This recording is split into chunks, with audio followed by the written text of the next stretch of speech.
Hey, what's up, guys? It's Matt here. Tanks Lawn Maintenance. It's 7:38 a.m. Monday morning, May, I do believe, the 13th, 2024, year of our Lord. And getting the day started, I'm actually in the process of pulling out of my driveway right now.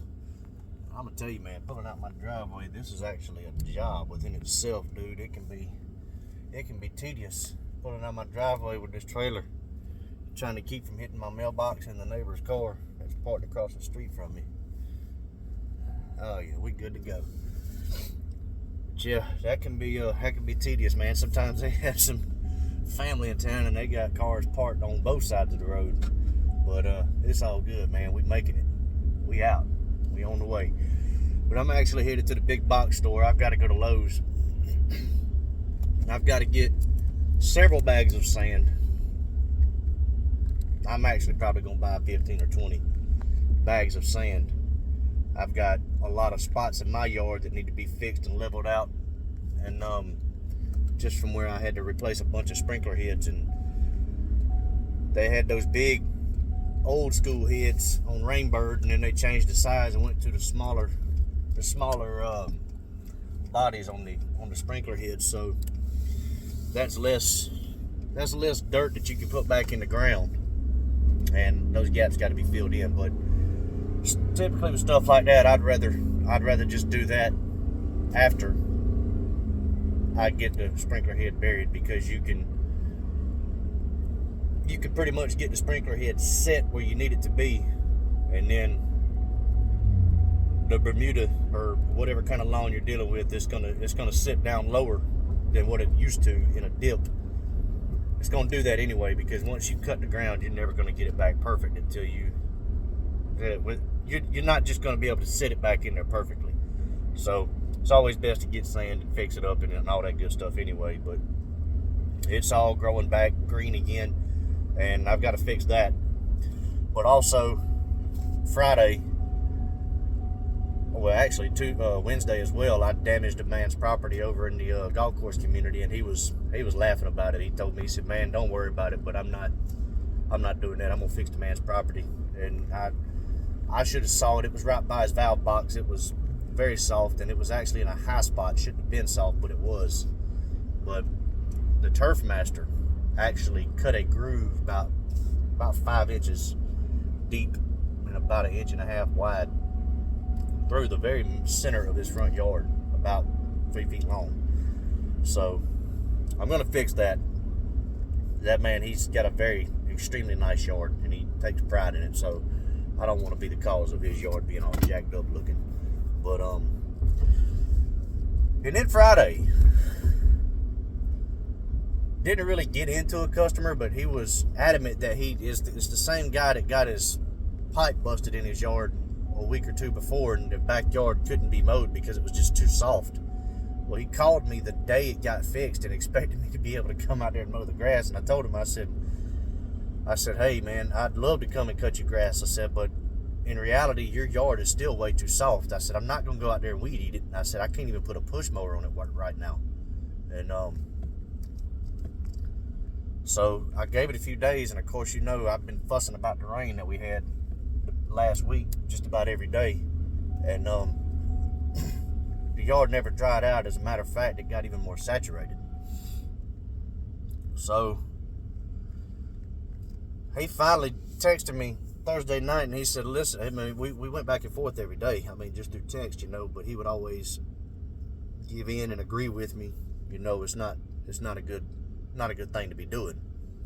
He texted me Thursday night, and he said, "Look, Tank, I really need my grass cut, man.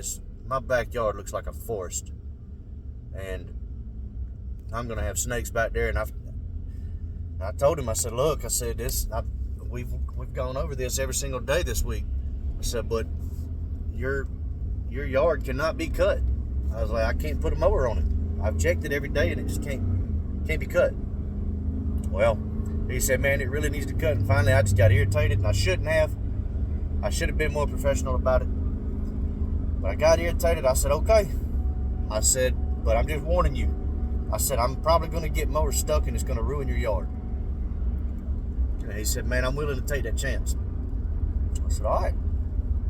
Well, lo and behold, time I went through, I didn't even get into his gate in his backyard. And the push mower got stuck. The Turf Master, it got stuck. And that thing, man, when it sinks down in some mud, it's like sitting a plunger into the mud. Just, it's hard to get out. Well, I wasn't going to sit there and fight with it. I mean, I was less than 30 yards from the trailer, so I just went and grabbed a 36. Went to go yank it out with that. Got it stuck. Grabbed a 61, tried to yank them all out with that. Got it stuck as well. So I had to pull all of it out with my truck. And once I got the 61 out with the truck, I got the 36 out with the truck, and got some 2x4s and some other stuff, and just, you know, kind of worked the Turf Master loose, man. And when I say this stuff was like gumbo mud, I mean it. It was literally like gumbo mud. The first inch or two of ground was dry, but underneath that, man, it was crazy. But I told the guy, and he said, look, man, he said, I don't know what it takes to fix this yard. He said, you get the stuff and just add it to the bill when you come Monday. He said, hopefully it'll be dry Monday, but just get the stuff and add it to the bill Monday, and add the labor to the bill, and please just fix it. So that's what I'm going to do, and it's going to cost him extra money. But let my mistake be a lesson to you guys. Don't give in to the customer when you know something shouldn't be done, because it can cause a lot of pain and heartache, man. And the customer realized that it was his fault, so he didn't even try to force me to pay for it. So, and then I've got to pick up one of those solar lights, man. I busted one Friday morning when I always pull them up when I'm edging somebody's driveway, and then when I went to go put them back in the ground, I broke the stick on one of them. Broke it right at the light when I was trying to push it back in the ground. So, got to go to Lowe's and take care of that. The customer does not live on the property. They very rarely have anybody there. They just asked me to take care of it, and I told him, you know, real cool guy. I've had him for a while, and I told him what happened. He said, man, you ain't got to do all that this weekend. It's Mother's Day weekend. Enjoy time with your family, and just whenever you come back, just replace it. And he said, just throw it on the bill. And he said, truthfully, you don't really even have to worry about it, man, because those are old lights, and I'm not doing that, man. I broke it. I'm going to fix it, and I'm not going to put it on the bill. But yeah, so I'm headed to Lowe's to do all that right now. I got to get some sand, a little bit of topsoil, and a solar light. And then I've got 8 on the list today. Picked up a new one yesterday, and it's supposed to rain every single day this week. But we're gonna do what we can. We're gonna do what we can. I'm not gonna get frustrated. I've done made up my mind. You know, last week with customers fussing at me left and right because of the rain, I'm just not gonna let it bother me. You know, if it gets to that point, I'm just simply gonna drop them. I'm over it. You know, I don't want any stress in my business. That's one of the reasons why I left my full-time job, because I wanted to be stress-free. And I know there's gonna be some stress as a business owner, but I'm just not gonna put up with customers fussing at me for something I can't control anymore. But it's Monday, and I hope y'all had an amazing weekend. I hope you got to spend time with your mom. For those of you that are still fortunate enough to have your mom in your life, and hope y'all got to spend time with family, man, and just relaxing and enjoy life. But it's Monday, man. We back at it, back on the grind, and I hope y'all get out there and kill it this week, man. But until the next one, y'all keep cutting that grass and keep making that money. I'll let y'all. Bye.